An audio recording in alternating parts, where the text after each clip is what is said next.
কেন্দ্রীয় সহ প্রচার সম্পাদক হযরত মাওলানা ফয়সাল আহমদ।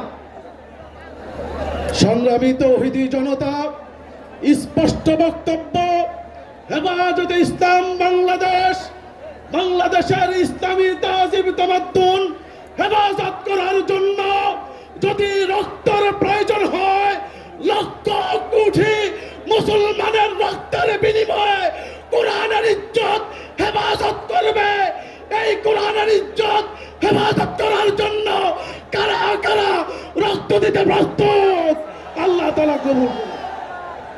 ও ভাই ভাই সংগ্রামী তৌহিদি জনতা, এই পর্যায়ে বক্তব্য নিয়ে আসছেন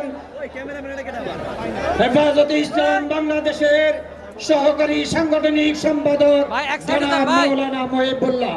জনাব মাওলানা মহিবুল্লাহ। আলহামদুলিল্লাহ রাব্বিল আলামিন ওয়াসসালাতু ওয়াসসালামু আলা সাইয়্যিদিল মুরসালিন।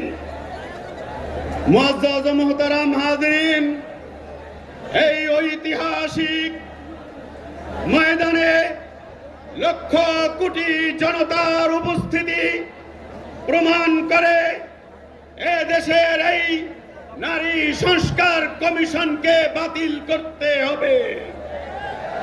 সেই সাথে সংস্কার কমিশনের প্রত্যেকটা কমিশনে আলেম প্রতিনিধি দিতে হবে। কোরআন সুন্নাহ বিরোধী কোন রকমের আইন পাশ করা যাবে না। প্রাথমিক বিদ্যালয়ে গানের শিক্ষক নিয়োগের পায়তারা চলছে, অথচ সকল স্তরে ধর্মীয় শিক্ষক নেওয়ার দাবিকে উপেক্ষা করা হয়েছে। নাসরুম মিনাল্লাহি ওয়া ফাতহুন কারীব।